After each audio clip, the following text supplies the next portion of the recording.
नमस्कार, news room live में आपका बहुत बहुत स्वागत है। मैं हूं आपके साथ शीतल शर्मा। मेरे साथ मेरे सहयोगी शिपन शर्मा। इस वक्त बड़ी खबर श्रीनगर से आ रही है। आपको बता दें, श्रीनगर में एक बार फिर से सुरक्षा बलों और आतंकियों के बीच मुठभेड़ देखने को मिली है।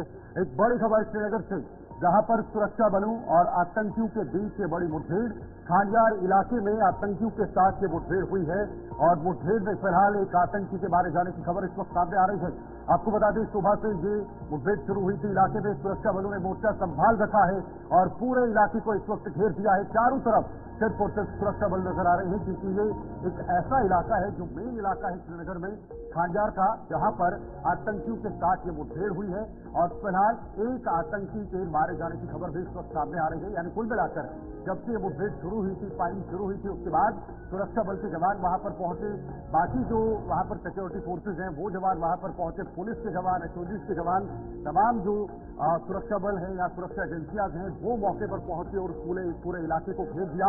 फिलहाल एक आतंकी को मार गिराया गया है और बाकी आतंकियों की वहां पर सर्च ऑपरेशन या फिर जो तलाशी अभियान है वो लगातार जारी है। पिछले कुछ दिनों से लगातार कश्मीर के अंदर ये हमले हुए हैं और इस बीच जम्मू के अखनूर में भी एक बड़ा हमला हुआ था, लेकिन उसमें 3 आतंकियों को सेना ने मार गिराया था। बिल्कुल, आपको बता दें कि मुठभेड़ में एक आतंकी के मारे जाने की खबर है। हालांकि इस पर अभी ऑफिशियल कंफर्मेशन आधिकारिक तौर पर कोई पुष्टि नहीं हुई है, लेकिन विश्वसनीय सूत्र ये बता रहे हैं कि एक आतंकी को सिक्योरिटी फोर्सेज द्वारा ढेर कर दिया गया है। ये सेंट्रल कश्मीर के डिस्ट्रिक्ट श्रीनगर का खांडियार इलाका है, जहाँ पर आज सुबह करीब 9:30 बजे के करीब, 9:30 से 10 बजे के करीब एक एनकाउंटर शुरू होता है। कुछ सोर्सेज द्वारा इंफॉर्मेशन जो है वो सिक्योरिटी फोर्सेज तक पहुंचती है कि एक रेजिडेंशियल एरिया में एक मकान के अंदर 2 आतंकियों के छिपे होने की आशंका है, जिसके चलते कि सर्च ऑपरेशन जारी किया जाता है, पूरे इलाके की घेराबंदी की जाती है, कॉर्डन ऑफ किया जाता है और सभी लोगों को, क्योंकि ये यहाँ पर रिहायशी इलाका है, सभी लोगों को एक सुरक्षित जगह पर रहने के लिए ठिकाना दिया जाता है और उसके बाद इन आतंकियों की तलाश शुरू की जाती है, जिसमें कि एक आतंकी को ढेर किया गया है। हालांकि अभी तक इसको लेकर कोई ऑफिशियल कंफर्मेशन नहीं आई है, लेकिन विश्वसनीय सूत्र जो है वो साफ तौर से ये बता रहे हैं कि अभी तक एक आतंकी को मार गिराया गया है। जम्मू ही नहीं, कश्मीर ही नहीं, पूरे जम्मू कश्मीर की बात करेंगे तो लगातार आतंकवादी गतिविधियां कहीं न कहीं देखने को मिल रही है। आज जिस तरीके से श्रीनगर में ये एनकाउंटर देखने को मिल रहा है, वहीं पर कल देर शाम को बड़गाम की बात की जाए तो 2 प्रवासी मजदूरों को जो है निशाना बनाया गया आतंकवादियों द्वारा। दोनों की कहीं ना कहीं गनीमत ये रही कि किसी तरीके का जानी नुकसान नहीं हुआ। एक प्रवासी मजदूर 25 वर्ष का था, एक प्रवासी मजदूर केवल 20 वर्ष का था। दोनों जो है यहाँ पर जल जीवन मिशन के तहत एक कार्य चल रहा था, एक टंकी बनाने का काम चल रहा था जिसमें वो काम कर रहे थे और इसी दौरान जहाँ जम्मू कश्मीर के लोग दिवाली मना रहे थे, ये बड़ा पर्व मना रहे थे, वहीं पर दूसरी तरफ आतंकवादी अपनी नापाक हरकतों से बाज न आते हुए उनके द्वारा इन 2 प्रवासी मजदूरों पर हमला किया गया और गनीमत ये रही कि किसी तरीके का कोई जानी नुकसान नहीं हो पाया। बिल्कुल शिफन, और फिलहाल इरफान इस वक्त हमारे साथ जानकारी के लिए जुड़े हुए हैं। इरफान, अभी मौके पर क्या कुछ चल रहा है और ये भी एक खबर आ रही है कि एक आतंकी को मार गिराया है, क्या इसकी कोई पुष्टि हो चुकी है? इस एनकाउंटर को लेकर तो शहर का हसास इलाका खांडियार और खांडियार के साथ साथ देखा जाए तो काफी ज्यादा कह सकते हैं एक ऐसा कनेक्टेड एरिया है जिसमें मैक्सिमम जो कंस्ट्रक्शन या जितनी भी कॉम्प्लेक्स वगैरह है, मकान है, वो काफी ज्यादा एक साथ होते हैं। दूसरी जाने अगर देखा जाए तो इस तरीके की जो खबरें आई सुबह सुबह सूचना के हवाले से सिक्योरिटी फोर्सेज को मिली इस इलाके में कुछ मिलिटेंट सूरत बैठे हैं, तो उसके बाद इस एरिया को पूरी तरह से कॉर्डन ऑफ कर दिया गया, जिसमें कॉर्नर टू कॉर्नर जो है टाइम लगा के सारा एरिया जो है सैनिटाइज बंद कर दिया गया है। उसके साथ साथ ही हमने देखा कि जो हम यहाँ पहुंचे तो उसके बाद तकरीबन लगातार फायरिंग जो है वो बहुत साइड तेज हो गई, यानी उसके बाद पुलिस की तरफ से या डिफेंस की तरफ से जो है फायरिंग जारी है और अभी भी दिखाई दे रही है। खासतौर पर अगर देखा जाए तो फिलहाल खबर ये आ रही है कि अंदर 2 मिलिटेंट रखे हैं और 1 मिलिटेंट जो है वो क्रिटिकली इंजर्ड भी हुआ है। इसके साथ साथ अगर देखा जाए इन ऑपरेशन को कंट्रोल करने में जिस तरीके से हम देख रहे हैं कि लगातार जो रैली चल रही है, जो फायरिंग चल रही है, लगता नहीं है जल्दी कंट्रोल होगा, इसमें टाइम भी लग सकता है, क्योंकि कोलेट्रल डैमेज के हवाले से अगर मैं बात करूँ तो वो मामला अभी देख रहा है कि यहाँ पर जितने भी मकानात वगैरह है या जितने भी यहाँ पर घर है वो साथ है। इरफान, भीड़ भाड़ वाला इलाका है और आप कह रहे हैं कि रिहायशी इलाका है, आवाजाही वहाँ पर लगातार बनी रहती है, उसको देखते हुए इस वक्त सेना क्या तैयारी कर रही है, क्योंकि भीड़ भाड़ को भी देखना है, आम लोगों को भी देखना है, उनकी आवाजाही ठप ना हो वो भी देखना है, और किसी को कोई बड़ा नुकसान ना हो, ये तमाम चीजें इस वक्त देखनी है। तो उसको लेकर भी इस तरह से इलाके में जो अभी ऑपरेशन चल रहा है वो किस तरह से चलाया जा रहा है। सिक्योरिटी फोर्स को बड़ा एहतियात से ऑपरेशन को कंट्रोल करना होगा, क्योंकि इस साइड से भीड़ भाड़ वाला इलाका है, यहाँ पर कमर्शियल एक्टिविटी है, हॉस्पिटलिटी है, काफी तरह से देखा जाए कुछ रेजिडेंशियल जो हाउसेज है वो काफी क्लोज है। लेकिन कह सकते हैं कि सिक्योरिटी को अभी जिस तरीके से मैं सुन रहा हूँ, अगर आप भी सुन पा रहे हैं तो दोनों साइड से जबरदस्त फायरिंग जो है वो बोथ साइड रिटालिएट हो रही है। वो चीज ऑपरेशन को कंट्रोल करने में बड़ा सिक्योरिटी को बड़ा एहतियात बरतना होगा और बड़े सूझबूझ के साथ इसको कंट्रोल करना होगा, क्योंकि इस साइड से अगर देखा जाए जबकि भीड़ भाड़ वाले इलाके शहर में रहते हैं, कोलेक्टर डैमेज के मामला रहते हैं, इस तरह की चीजों को भी एहतियात से बरतना है। तो फिलहाल हम ये जरूर कह सकते हैं कि लगातार जो है सिक्योरिटी पॉइंट ऑफ व्यू को लेकर कॉर्नर टू कॉर्नर जो इस वक्त शहर के हताश इलाके हैं, खानियार के इलाके में अपनी वीडियो चैनल से गुजारिश करूंगा अपने दोस्त को थोड़ा सा वो प्लान करे, आपको दिखाए कि ये वो एग्जैक्ट एरिया है जहां पर इस वक्त हम मौजूद है, जहां पर मैं आपको दिखाना चाहूंगा कि कई सारी सिक्योरिटी फोर्सेज के जो व्हीकल्स है वो यहाँ पर ऑलरेडी आ चुके हैं। एरिया को मुकम्मल तौर पर जो है घेराव में तब्दील कर दिया गया है, कॉर्नर टू कॉर्नर जो है अलग अलग कॉर्नर पर जो है बंद कर दिया गया है, सील कर दिया गया है, किसी को आने जाने की इजाजत नहीं है। जबकि हम देख रहे हैं कि पहले थोड़ा सा मीडिया के कर्मचारियों को भी रोका जा रहा था, उनको भी आगे इजाजत नहीं थी आने की, मगर जिस तरीके से हम देख रहे हैं कि लगातार सुबह तकरीबन 9 बजे 9:15 बजे के बाद जिस तरीके से सिक्योरिटी फोर्सेज के साथ ये जो एनकाउंटर स्टार्ट हुआ, अभी भी इस एनकाउंटर को हम ये नहीं कह सकते हैं कि ये कब तक कंक्लूड होगा, मगर सूत्रों के हवाले से यही खबर आ रही है कि अंदर 2 मिलिटेंट सुबह बैठे हैं, एक क्रिटिकली जो है वो इंजर्ड हुआ है और दूसरा जो है वो दूसरे से फायरिंग जो है वो काफी ज्यादा तेज हो रही है। फिलहाल कह सकते हैं कि लगातार सर्च ऑपरेशन के साथ जो इस वक्त की सिचुएशन जो है खासतौर पर एनकाउंटर को लेकर वो जारी है। इरफान, जानने की कोशिश करूंगी, सिर्फ श्रीनगर ही नहीं, हमने कल देर रात को देखा बड़गाम में भी हमला पेश आया, उससे पहले गांधरबल में हुआ, उसके बाद गुलमर्ग में हुआ। तो किस तरीके से सिक्योरिटी फोर्सेस काम कर रहे पूरे कश्मीर डिवीजन में, किस तरीके की स्ट्रैटेजी तैयार करने की कोशिश की जा रही है आतंकवाद से लड़ने के लिए? देखिए, मैं कहूँगा कि जब हम गगनवीर की बात करेंगे तब से लगातार इस तरह की गतिविधियां जो है खासतौर पर कश्मीर में हो रही है। हमें याद है कि फिर से शुरुआत हुई थी, उसके बाद गगनवीर, फिर इसके साथ साथ देखा जाए तो कल जिस तरीके से आपने देखा कि बड़गाम में भी जो है नॉन लोकल्स पर फायर किया गया। बांडीपोरा को लेकर मैं बात हूँ तो बांडीपोरा में भी यहाँ से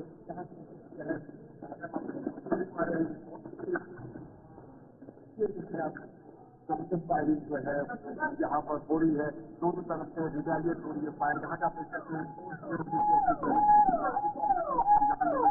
और जम्मू कश्मीर से लाया गया है यहाँ पर, मगर कह सकते हैं कि इस वक्त जबरदस्त गोली का तबादला जो है उस तरफ आईजीपी कश्मीर, अगर आप देखें तो आईजीपी कश्मीर इस वक्त पुलिस यहाँ वाकई वारदात से पहुंच चुके हैं। यहाँ से आप देख सकते हैं कि तकरीबन इस एनकाउंटर में जो है कोशिश की जा रही है अलग अलग सिक्योरिटी पॉइंट ऑफ व्यू को लेकर, अलग अलग जितनी सिक्योरिटी ऑफिसर्स है, सिक्योरिटी ग्रुप है, वो यहाँ पर आए हैं और उसके बाद जो है इस ऑपरेशन को कंप्लीट किया जाए। फिलहाल यहाँ से आप देख सकते हैं, ये देख सकते हैं वीडियो वगैरह तस्वीरें आप देख रहे हैं उसी स्पॉट पे जहाँ पर इस वक्त जो है सिक्योरिटी जो जम्मू कश्मीर पुलिस के जो आईजी है वो यहाँ पहुंच चुके हैं। यहाँ से आप देख सकते हैं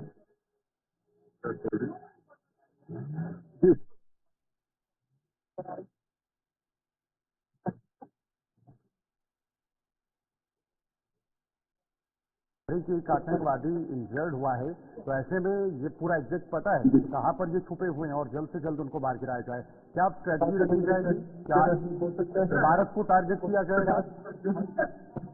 देखिए, जिस तरीके से ऑपरेशन को इस वक्त कंटिन्यू किया जा रहा है उससे हम साफ तौर पर ये देख रहे हैं कि इस ऑपरेशन को जो है बड़ा तरीके से हैंडल करना होगा, क्योंकि इस टाइप से अगर इमारत की बात करेंगे तो मैंने आपको पहले ही कहा कि यहाँ पर जो मकानात वगैरह जो है और उसकी कोलेटरल डैमेज के हवाले से देखा जाए उसका खास ख्याल रखना होगा। उसकी जानिब अगर देखा जाए सिक्योरिटी पॉइंट ऑफ व्यू को लेकर उनके लिए एक बहुत बड़ा चैलेंज है, क्योंकि other side of the story अगर देखेंगे शहर में जब इस तरह के एनकाउंटर्स होते हैं तो वहाँ पर कोलेटरल डैमेज को लेकर बड़ा इंपॉर्टेंट फैक्टर रहता है कि खुदा न खासा मकानात या कंस्ट्रक्शन के बाकी नुकसान न हो। इसके साथ साथ अगर देखा जाए पहले से इस इलाके में जो घेराबंदी डाल दी थी तो जितने भी वहाँ लोग रहते थे उनको पहले से वहाँ इवैक्यूएट किया गया था। जैसे आप देख रहे होंगे कि यहाँ से पुलिस के जो सरबराह है वो भी यहाँ पहुँच चुके हैं और है वो भी क्या आप देख सकते हैं आईसीसी की गाड़ी उसने यहाँ पर जायजा लिया किस तरह की सिचुएशन है। फिलहाल इस इलाके को लेकर से बात करूँ तो मेन रोड से अगर आगे तो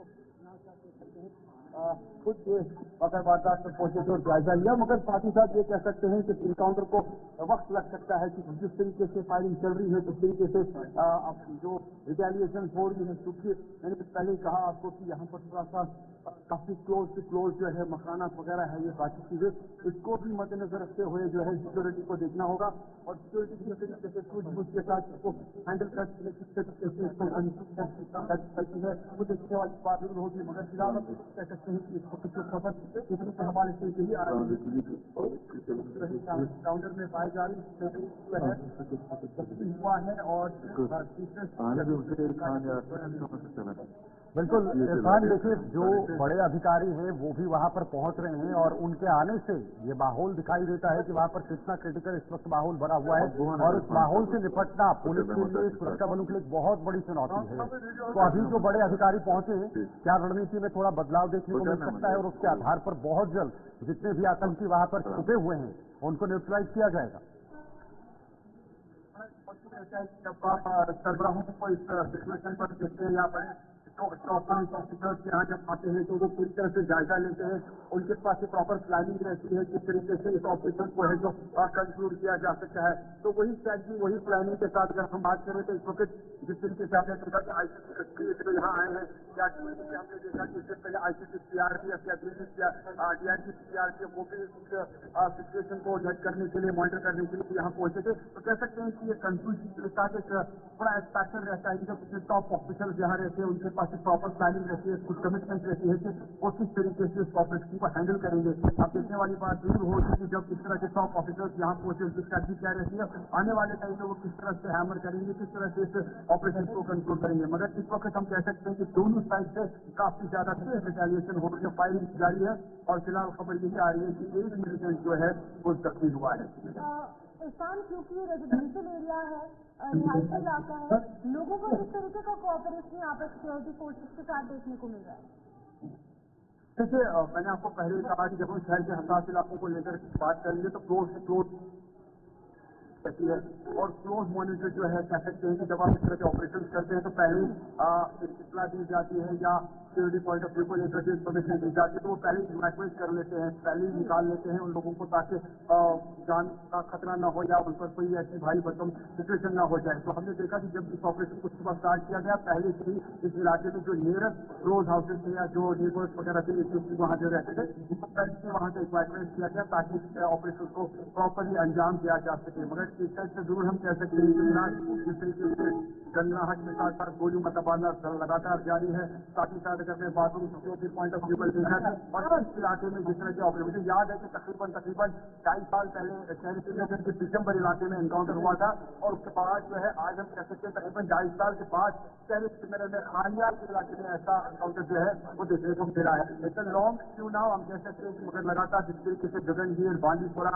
या कल बड़गाम का वाक़ा पेश आया है, शूटिंग की शुरुआत हुई है, अब शहरी श्रीनगर में इस तरह का वाक़ा कह सकते हैं कि गतिविधियां काफी ज्यादा तेज हो रही है।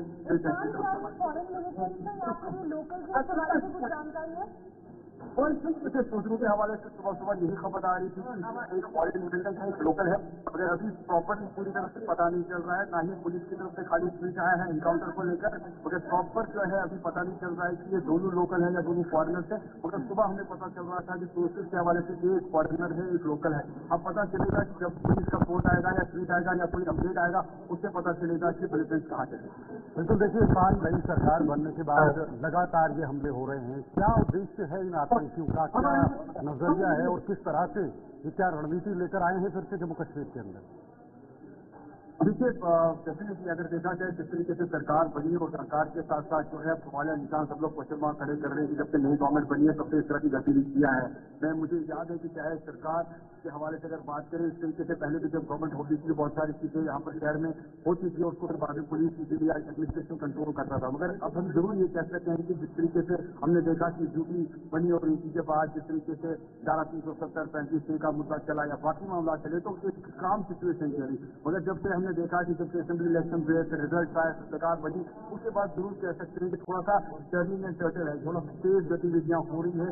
मगर अब इस सिचुएशन को बाजाबते तौर पर हैंडल करने के लिए पुलिस है और उसके साथ साथ एडमिनिस्ट्रेशन है, उनको पता है कि सिचुएशन को किस तरीके से हैंडल करना होता है। लोकल के साथ साथ लोकल को भी सेफ रखना है, एरिया को भी सेफ रखना है और कोई नुकसान ना हो बड़ा, इसका भी वो बड़ा खास ख्याल रखते हैं। जैसे इस वक्त शहर से खानिया इलाके में एनकाउंटर की खबर जब सुबह पहुंची तो एनकाउंटर जो है लगातार जारी है। फिलहाल अपडेट यही है कि रिटेलिएशन दोनों साइड से कंटिन्यू जारी है।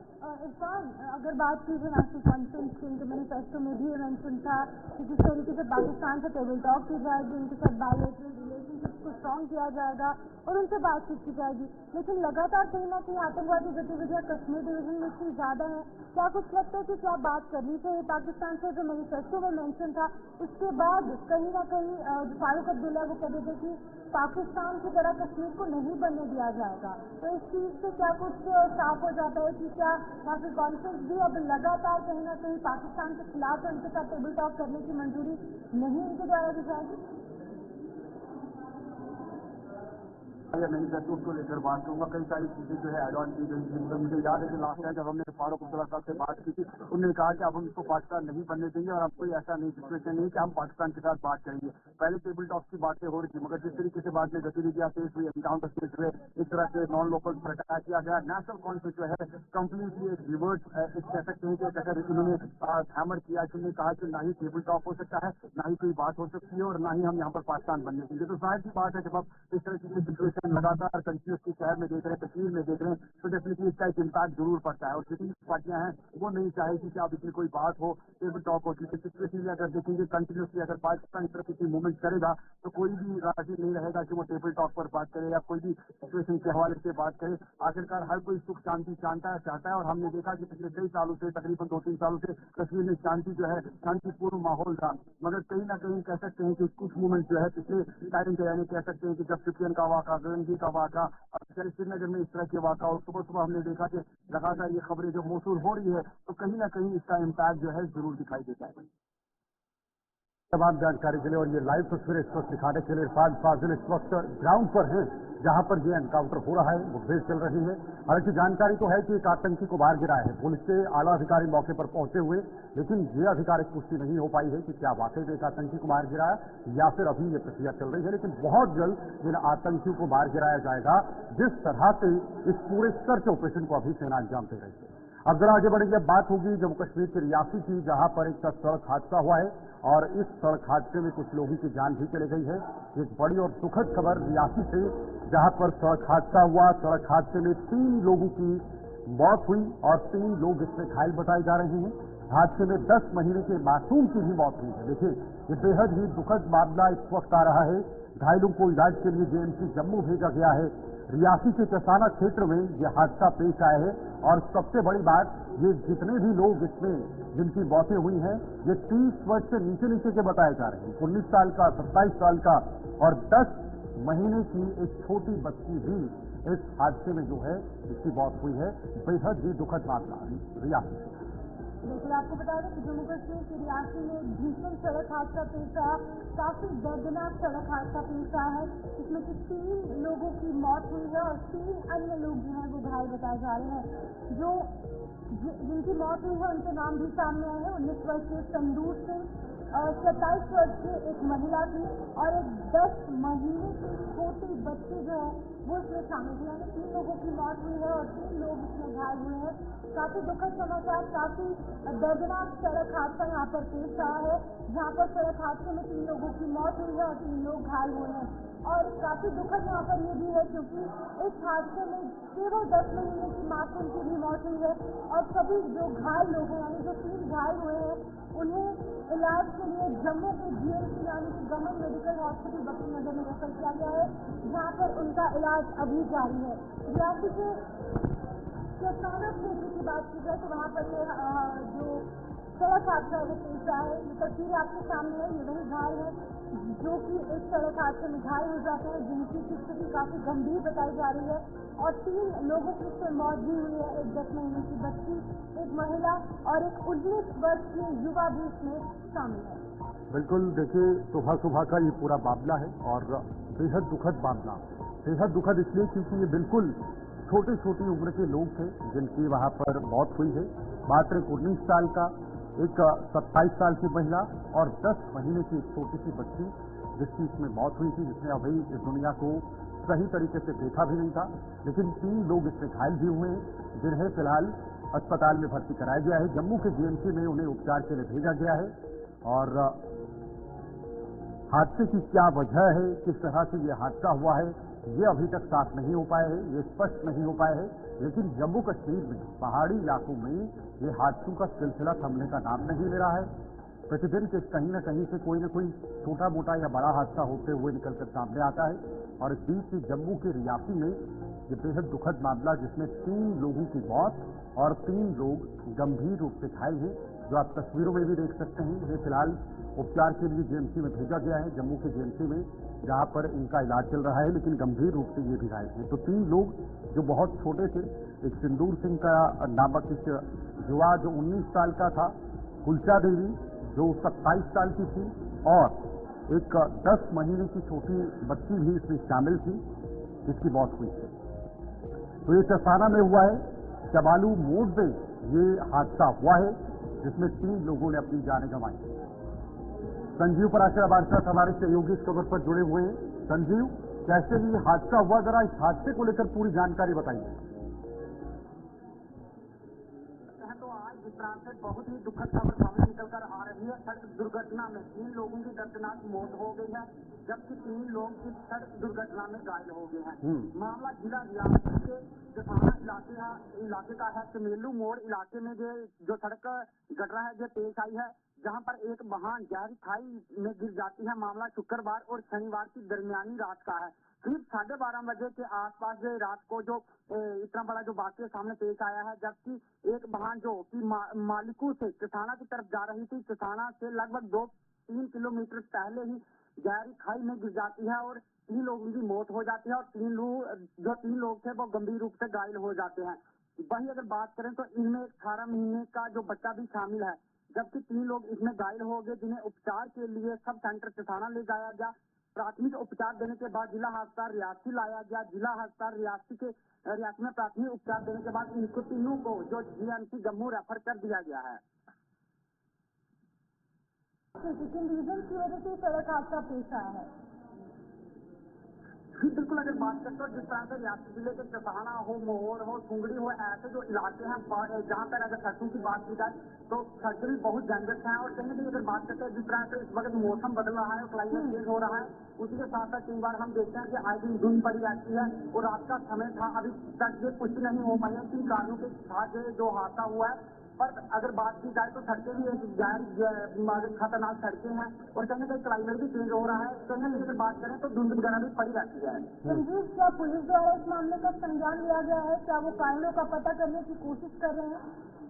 जी बिल्कुल, अगर पुलिस की बात करें तो पुलिस मौके पर पहुंच गई थी और उसी के साथ साथ अगर बात की जाए तो पुलिस पूरे इस जो मामला है इसको संज्ञान में उन्होंने लिया है और किन कारणों के साथ जो बड़ा हादसा हुआ है वही इसकी पूरी जांच में जुड़ी हुई है। और कहीं की अगर बात करें तो ये तमाम जो 3 लोग थे, अगर बात करें तो लोग मरदा कोट के रहने वाले थे और आपस में रिश्तेदार बताए जा रहे हैं। सबसे पहले मरने वालों की पहचान आपको बता दें, संदूर सिंह आजू करीब 23 बरस, पुत्र सुखदेव सिंह, इसके साथ एक कुलचा देवी आजू करीब 27 बरस, शंकर सिंह जिस बच्चे की जो इस सड़क दुर्घटना में मौत हुई है उसकी पहचान नीरज सिंह आजू करीब 18 बरस, पुत्र शंकर सिंह, और गालू की पहचान आपको बता दें, शंकर सिंह आजू करीब 32 बरस, पुत्र जनक सिंह, अजय सिंह आजू करीब 18 बरस, पुत्र सखदेव सिंह आदि के रूप में बताई जा रही है। संजीव, क्या ये निजी वाहन था या फिर कमर्शियल वाहन था? जी बिल्कुल, अगर बात की जाए तो इससे जो ये बातें सामने आया है, जो वाहन है इसकी पुष्टि नहीं हो पाई है, क्योंकि अभी हमारे जो सूत्रों के हवाले से जो हमें खबर मिल रही है, जैसे इसकी पुष्टि होती है तो हम बिल्कुल आपके साथ शेयर करेंगे। लेकिन ये जो हादसों का सिलसिला है संजीव, ये लगातार हो रहा है, क्या इसको ट्रैफिक पुलिस की तरफ से कोई निगरानी या जो तेज चलता है, किसी के पास लाइसेंस नहीं होता है, कोई सीखता है? कुछ दिन पहले इस तरह का हादसा हुआ है, जो ड्राइवर मात्र सीख रहा था और वो गाड़ी चला रहा था, एक भारी गाड़ी उसने बीच खाई में जा गिरा दी। ये तमाम चीजें हो रही हैं, क्या इस पर कड़ी निगरानी रखी जानी चाहिए? बिल्कुल, अगर रियासी जिले की बात करते हैं तो हम आए दिन देखते हैं कि बहुत सारे जो सड़क हादसे सामने आते हैं। उनके साथ साथ अगर बात करते हैं तो आए दिन हम देखते हैं कि गाड़ियों में ओवरलोडिंग हो रही है और पहाड़ी क्षेत्र है, एक तो गाड़ियां जो है वो टाइम पे नहीं चलती हैं, उसकी वजह से जो लोग हैं वो परेशान होते हैं और जिस तरह से बड़ी हुई गाड़ी में बैठ जाते हैं और कहीं कहीं ओवरलोडिंग के कारण भी बनते हैं। कुछ लोग तो हम देखते हैं आए दिन जो जिनके पास लाइसेंस अभी मिले नहीं है वो भी गाड़ियां सीख रहे हैं और सीखने के बाद वो चलाना शुरू कर देते हैं। इस पर अगर बात की जाए तो ट्रैफिक पुलिस ने भी इस तरह संज्ञान लेने चाहिए और जिस तरह से जिला पुलिस है उन्होंने भी काफी सारे संज्ञान लेने चाहिए, क्योंकि आए दिन हम देखते हैं कि रियासी जिले से भी बहुत सारे जो हादसे हैं, टसाना की बात करें तो इससे पहले भी जहाँ पे हादसे पेश आए हैं। ठीक है संजीव, बहुत बहुत शुक्रिया तमाम जानकारी देने के लिए। संजीव प्राचर यहाँ पर तमाम चीजों को लेकर अपडेट कर रहे थे। जिला रियासत से एक मामला सामने आया जहाँ पर कल देर रात को दरमियानी रात जो है यहाँ पर तब एक सड़क हादसा पेश आता है जिसमें 3 लोग अपनी जान गंवा बैठते हैं और 3 अन्य लोग जो है वो इसमें घायल बताए गए हैं, जिन्हें की जम्मू के जीएमसी में रेफर किया गया है और आगे की जो कार्रवाई है वो पुलिस द्वारा भी की जा रही है। कारणों का पता लगाने की कोशिश कि आखिरकार इस सड़क हादसे के पीछे क्या कुछ कारण है। वहीं पर एक बड़ा सवालिया निशान कहीं न कहीं ट्रैफिक विभाग पर भी उठा है, क्योंकि लगातार उस इलाके में जो सड़क हादसों का सिलसिला है वो देखने को मिल रहा है। अब इसी बीच आगे बढ़ चलेंगे, अगली खबर से भी आपको रूबरू कराएंगे। ठीक है, फिलहाल वक्त छोड़ के ब्रेक का है, के बाद खबरों का सिलसिला जारी है।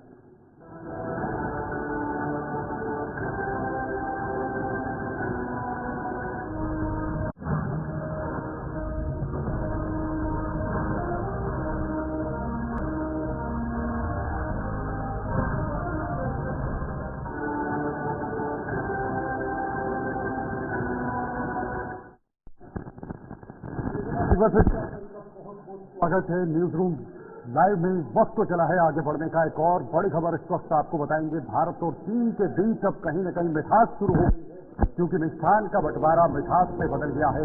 भारत चीन बॉर्डर पर सेना ने पेट्रोलिंग शुरू कर दी है।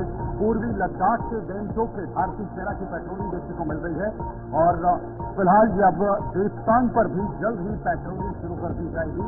यानी दोनों देशों की सेनाओं ने एक दूसरे में मिठाई बांटी है और मिठाई बांटकर एक दूसरे के प्रति ये बताया है कि अब हमारे बीच इस तरह के संबंध नहीं रहेंगे जो 2020 से लेकर अभी तक थे, क्योंकि गलवान की लड़ाई शुरू हो गई थी दोनों देशों के बीच। सीमा रेखा पर जमीन का पूरा मामला था, जमीन के कब्जे का ये पूरा मामला था। लेकिन जिस तरह से भारत के विदेश मंत्री एनएसए अजीत डोभाल ने मिलकर चीन के साथ या फिर भारत और चीन के रिश्तों के बीच दरार को हटाने का काम किया है, दीवार को हटाने का काम किया है, तो वो रंग ला गया है। और उससे पहले प्रधानमंत्री मोदी ने भी जिस तरह से चीन के राष्ट्रपति से मुलाकात की और उनसे मुलाकात के बाद ये स्थिति स्पष्ट हो गई कि अब दोनों जो देश है वो अपनी अपनी सेना को वहां से हटाएंगे, धीरे धीरे हटाएंगे और वहां पर जो तनाव था वो पूरी तरह से मुक्त होते हुए नजर आएगा और जो भी हालात बने हुए थे उन हालातों को सुधारने का काम किया जाएगा। हालांकि चाइना ने ये कदम तो उठाए हैं, लेकिन सिर्फ सवाल ये है कि चाइना ये कदम इसको बरकरार कब तक रखेगा। क्या एक बार फिर से इन दोनों देशों के बीच एक बॉर्डर लाइन पर तनाव देखने को मिल सकता है या फिर चीन इस वक्त अपनी कही हुई बातों पर बरकरार रहेगी। बिल्कुल, लेकिन यहाँ पर भारत की तरफ से हर संभव प्रयास किया जा रहा है शीतल कि जो इंडिया और चाइना की जो रिलेशनशिप्स हैं, जो यहाँ पर उनके रिश्ते हैं वो मजबूत बने रहे। लाइन ऑफ एक्शन कंट्रोल को लेकर भी समझौता निकलकर सामने आया और अब जो केंद्रीय मंत्री हैं किरण रिजिजू वो भी अरुणाचल प्रदेश पहुंचते हैं। चीनी जो यहाँ पर सैनिक है उनसे बातचीत करने की कोशिश की जाती है। अगर उन्हें कोई मुश्किल पेश आ रही है उस बारे में भी उनसे जानकारी दी जाती है, क्योंकि वहाँ पर एक्सट्रीम वेदर कंडीशंस है और अन्य भी काफी सारी मुश्किलें उन्हें पेश आ रही हैं। ऑल्टीट्यूड हाई है, तमाम चीजों को लेकर किरण रिजिजू जो है वो उनसे बातचीत करते हैं। उसी के साथ साथ अगर बात की जाए दिवाली की तस्वीरें भी निकलकर सामने और त्योहारों का सीजन चल रहा है, इसी बीच में इंडियन सोल्जर्स और साथ ही साथ चीन के जो सैनिक है दोनों के बीच में मिष्ठान का जो आदान प्रदान है वो देखने को मिला है। और इसी बीच आपको बता दें कि तमाम स्टेप्स दिखाए जा रहे हैं इंडिया और चाइना द्वारा कि जो रिलेशनशिप्स है वो थोड़े से सामान्य तौर से देखने को मिले। पूर्वी लद्दाख के डेमचोक में भी भारतीय सेना की पेट्रोलिंग अब देखने को मिल रही है। अब देवतांग पर भी जल्द ही पेट्रोलिंग जो है वो देखने को मिलेगी, लेकिन कहीं ना कहीं सभी पावर्स जो है वो एशिया में शिफ्ट होती नजर आ रही हैं। इंडिया और चाइना के बीच में जो रिश्ते हैं वो मजबूत हो रहे हैं, जो कि कहीं ना कहीं वेस्टर्न कंट्रीज के लिए थ्रेट जरूर है। लेकिन जिस तरीके से शीतल ने कहा, अब देखने वाली बात होगी, क्योंकि इंडिया द्वारा प्रयास तो किए जा रहे हैं, लेकिन चाइना कब तक अपने इन शब्दों पर टिकता है वो अपने आप में एक बड़ा सवाल है, वो भी देखने वाली बात होगी। बीच के बीच जो बड़ी बात निकल कर आई है उसमें किरण रिजिजू जो केंद्रीय मंत्री हैं, उन्होंने जब चीनी सैनिकों से बातचीत की, जिसकी तस्वीरें भी आपकी स्क्रीन पर हैं, उन्होंने जब बातचीत की तो उन्होंने चीनी सैनिकों से पूछा कि क्या हाई अल्टीट्यूड में प्रॉब्लम नहीं होती। इस पर चीनी सैनिकों ने जवाब दिया कि उन्हें प्रॉब्लम नहीं होती, मौसम के साथ, वहां के पर्यावरण के साथ पूरी तरह से ढल चुके हैं। इसका यही संदेश है कि खुले तौर पर और पूर्ण रूप से अभी तक चाइना इस पूरे मैटर को लेकर, इस पूरे मामले को लेकर साफ नहीं है, ये संदेह है। लेकिन जिस तरह से भारत ने ये पहल की है, भारत ने इस कदम को बढ़ाया है, भारत हमेशा चाहता है कि शांति रहे, हर देश के बीच आपकी जो सौहार्द है, आपकी जो भावना है वो सही रहे, ताकि उससे व्यापारिक संबंध हो या बाकी अन्य जो रिश्ते हो वो भी ठीक रहे। उसका पूरा प्रधानमंत्री मोदी ने पिछले 10 साल के अंदर आउटपुट भी दिया है, चाहे वो बड़े से बड़े देश हो, अमेरिका हो, रशिया हो, फ्रांस हो, जापान हो या बाकी अन्य देश हो, लगातार उनके साथ संपर्क में है। पीएम मोदी दौरे भी कर रहे हैं, उनसे मुलाकात भी कर रहे हैं और अपने संबंधों को बढ़ावा भी दिया जा रहा है। लेकिन बड़ा सवाल कि जो हमारे पड़ोसी देश हैं वो ही भारत से जो है वो खफा नजर आते हैं, जिसमें चाइना हो, पाकिस्तान को 1990 के दशक से अपनी नापाक हरकतों से हमेशा सुर्खियों में है। उससे रिश्ते सुधारने की कई बार बात हो चुकी है, कई मंचों पर उठा चुका है, लेकिन रिश्ते नहीं सुधरे। बांग्लादेश से भी अब हालात जो है वो बिगड़ते हुए नजर आ रहे हैं। ये तमाम चीजें हैं, इसको बढ़ाने की कोशिश अब यहाँ पर भारत की तरफ से हो रही है।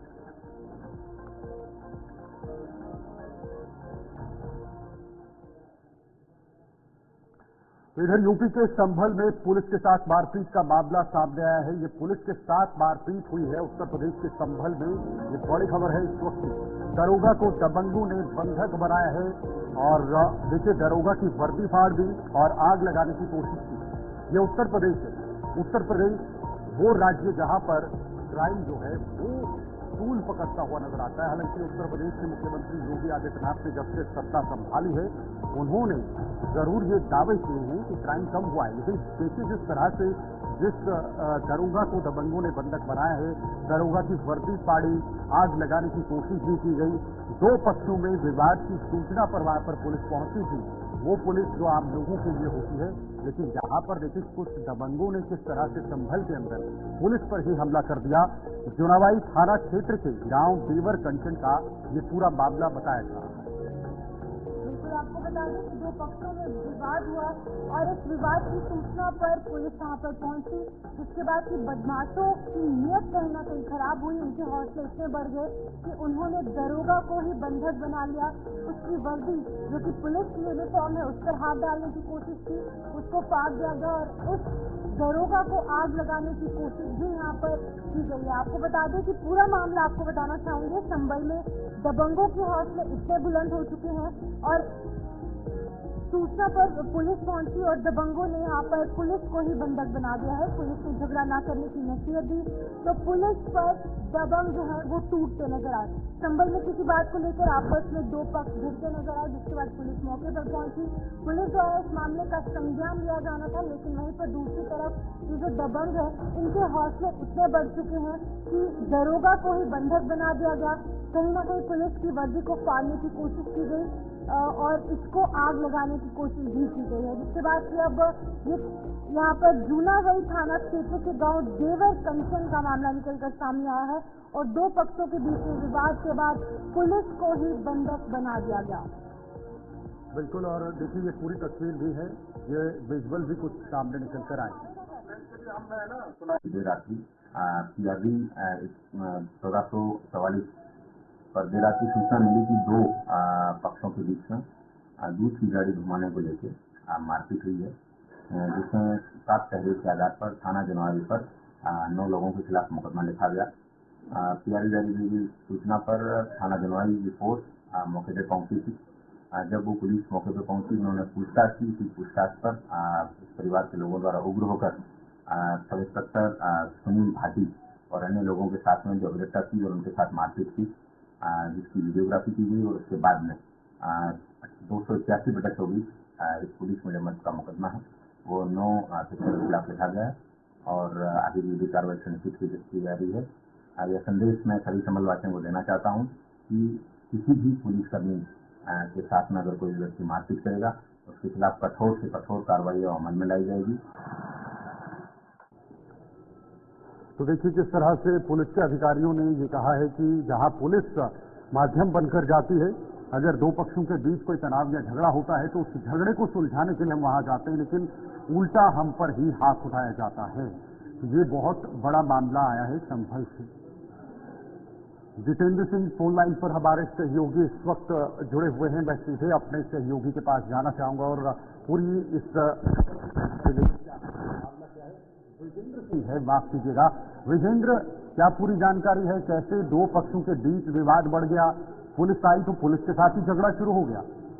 जी बिल्कुल, मैं बताना चाहूंगा ये बहुत ही बेहद गंभीर मामला है और मैं आपको बता दूं जनपद में ये पहला मामला नहीं है, ये पुलिस पे हमले का दूसरा मामला है। इसी महीने थाना कैला देवी में भी टीआरबी के साथ अभद्रता की गई जिसमें सभी लोगों को जेल भेजा गया है और ये जो मामला है देर रात्रि का मामला है। जब झगड़े की सूचना मिली पुलिस पहुंचती है। मैं आपको बता दूं भले ही उत्तर प्रदेश में योगी सरकार की चूती बोल रही हो कानून व्यवस्था को लेकर, लेकिन जनपद संभल के जो दबंग है वो कहीं ना कहीं योगी सरकार की जो पुलिस को उनको चुनौती दे रहे हैं। और मैं आपको बता दूं कि चौकी प्रभारी है वो पहुंचे थे कि टीआरबी के साथ मारपीट हो रही है और वहां पर पुलिस के साथ मारपीट की गई। यही नहीं, दरोगा को बंधक बना लिया और पेट्रोल छिड़ककर आग देने की कोशिश की गई।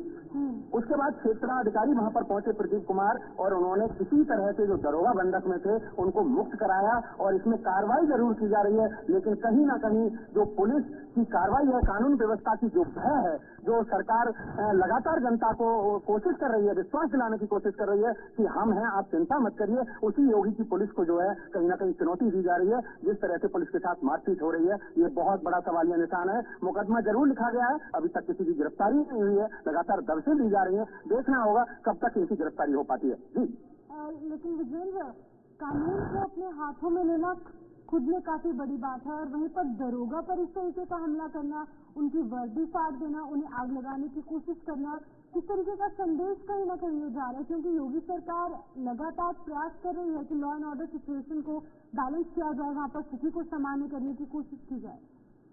जी बिल्कुल, मैं आपको बता दूं वैसे तो जनपद संभल का जो गुन्नौर तहसील क्षेत्र है वो पूरी तरह से यादव बाहुल क्षेत्र है, लेकिन जो ये गांव है देवर कंचन, इसमें ब्राह्मण जाति के जो लोग हैं ज्यादा हैं और हमलावर जो लोग हैं ये भी ब्राह्मण जाति के हैं। तो कहीं ना कहीं क्षेत्र में इस तरह की दहशत का माहौल है कि जो लोग पुलिस पर इस तरह से हमला कर रहे हैं वो पुलिस जनता को किस तरह से सुरक्षित रख पाएगी। अपने आप में ये क्षेत्र में चर्चा का विषय है। मुकदमा जरूर संगीन धाराओं में लिखा गया है, लेकिन कहीं ना कहीं जो पुलिस पर इस तरह की बर्बरता है, पुलिस के साथ जो मारपीट है, इससे कहीं ना कहीं जनता में भय जरूर व्याप्त होगा। इस तरह से अगर दबंग पुलिस पर हमला करते रहे तो कानून व्यवस्था किस तरह से सुरक्षित होगी और लोग किस तरह सुरक्षित रहेंगे।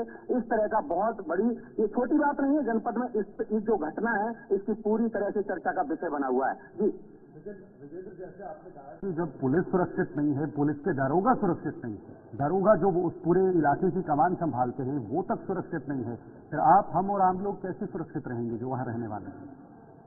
जी बिल्कुल, ये बहुत बड़ी बात है। आप देख सकते हैं कि महिला जो है, जो आरोपी महिला है, क्षेत्र अधिकारी डॉक्टर प्रदीप कुमार मौके पर पहुंचे, उन्हें सूचना मिली कि दरोगा को बंधक बनाया गया है। वहां पर पहुंचे तो महिला साफ साफ क्षेत्र अधिकारी से कह रही है कि जब दरोगा हमारे पास आएगा, हमसे कुछ कहेगा तो हम उसको बंद नहीं करेंगे।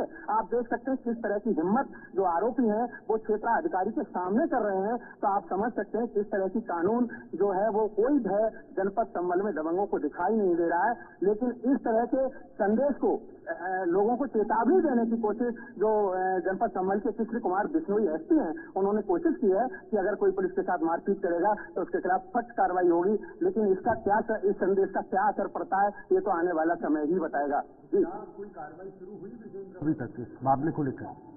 हाँ, मैं आपको बता दूं इसमें जो एसपी है कृष्ण कुमार बिश्नोई और जो एडिशनल एसपी दक्षिणी है अनुकृति शर्मा, उन्होंने टीम गठित की है क्षेत्राधिकारी की मौजूदगी में, उनको अध्यक्ष बनाया गया। कई चीजें दबिश लगातार दी जा रही है और जो क्षेत्राधिकारी है वो जल्द इन सभी आरोपियों को गिरफ्तार करने की बात कर रहे हैं। तो क्या जो जीरो टॉलरेंस की नीति सरकार द्वारा अपनाई जा रही है, ये कहा जा रहा है कि क्राइम खत्म है, लेकिन पुलिस पर ही अगर इस तरह के अटैक होंगे तो जीरो टॉलरेंस की नीति कैसे सफल हो पाएगी जमीन पर? बिल्कुल कहीं ना कहीं योगी सरकार जहां जीरो टॉलरेंस की नीति को स्थापित करने की कोशिश की जा रही है, महिलाओं को सुरक्षा देने की कोशिश की जा रही है, मिशन शक्ति का अभियान चलाया जा रहा है और लगातार जो लंगड़ा ऑपरेशन है वो उत्तर प्रदेश में लगातार जारी है, एनकाउंटर किए जा रहे हैं। उस सब की दहशत तो जनपद संभल में बिल्कुल ही दिखाई नहीं देती, जहां एक चौकी प्रभारी को पुलिस के साथ बंद करके उसके ऊपर पेट्रोल डाल के आग छिड़क रखने की जहां कोशिश की जा रही हो, भर्ती फाड़ी गई हो। और इतना ही नहीं, कई पुलिसकर्मी घायल हैं क्योंकि इसमें धारदार हथियारों से पुलिस के ऊपर हमला हुआ है। कई पुलिस कर्मियों का इलाज चल रहा है, मेडिकल उनका हो रहा है। तो ये बहुत बड़ी बात है, जहां जानलेवा हमला किया गया हो तो जीरो टॉलरेंस कहीं ना कहीं जो दबंग है मोदी सरकार से ध्वस्त करते हुए दिखाई दे रहे हैं। जी जानकारी के लिए देखिए विजेंद्र हमारे सहयोगी संभल से हमारे साथ बने हुए थे। एक बहुत ही गंभीर अब मामला संभल से सामने आया जहां पर पुलिस पर ही हमला कर दिया और पुलिस का आला जो गुट थे आपस में लड़ रहे थे, उनका आपसी विवाद था, उसको सुलझाने के लिए जब पहुंचे तो पुलिस पर ही हमला हुआ। ना मात्र हमला हुआ बल्कि वर्दी फाड़कर उसे आग से जलाने की कोशिश भी की गई। अगर आगे बढ़ेंगे, बात होगी दिल्ली की प्रदूषण की, तो थोड़ी सी राहत दिल्ली वासियों को मिली है। गुणवत्ता में मामूली सा सुधार निकल कर आए हैं और आज सुबह का औसत AQI 294 दर्ज किया गया है। तो आपने प्रदूषण के खिलाफ ये जीत बताई है। देखिए आम आदमी पार्टी ने ये जीत बताई है, प्रदूषण के खिलाफ बड़ी जीत है आम आदमी पार्टी का कहना है। लेकिन जब प्रदूषण होता है तो हरियाणा सरकार और दिल्ली सरकार, केंद्र सरकार इसकी जिम्मेदार रहती है। प्रयासों से दिवाली के बाद प्रदूषण नहीं बढ़ा। आम आदमी पार्टी ने कहा कि हम जो प्रयास कर रहे हैं उस वजह से प्रदूषण बढ़ा नहीं, दिवाली के बाद भी इसको नियंत्रित किया गया। अब इस लड़ाई को और बड़े स्तर पर ले जाया जा रहा है, ये आम आदमी पार्टी की तरफ से कहना है। तो आपको बता दें कि गुणवत्ता खराब हो जाती है तो दूसरा हरियाणा सरकार पर छोड़ा जाता है कि वहाँ पर कुछ इस तरीके की प्राकृतिक की जा रही है फार्मर द्वारा, जिसकी वजह से दिल्ली, जयपुर, आगरा और आसपास के जो इलाके हैं वहाँ पर लगातार प्रदूषण बढ़ रहा है। लेकिन वहीं पर अब जब सुधार आया है स्थिति में तो तब ये पूरा क्रेडिट जो है वो आम आदमी पार्टी खुद ले रही है। साफ तौर से कहा जा रहा है कि जिस तरीके के प्रयास आम आदमी पार्टी ने दिल्ली में किए हैं, क्योंकि सरकार आम आदमी पार्टी से इस तरीके के प्रयास किए गए, कुछ स्टेप्स उठाए गए, कुछ नीतियां लागू की गई, गैप टू गैप 1 जैसी नीतियां लागू की गई, जिसकी वजह से कहीं ना कहीं एयर क्वालिटी इंडेक्स पर जो लेवल है वो अब गिर रहा है। 294 जो AQI है वो पहुंच चुका है, जिसकी वजह से दिल्ली वासियों ने बड़ी राहत की सांस ली है। दिल्ली की हवा की गुणवत्ता में मामूली सा सुधार देखने को मिला है।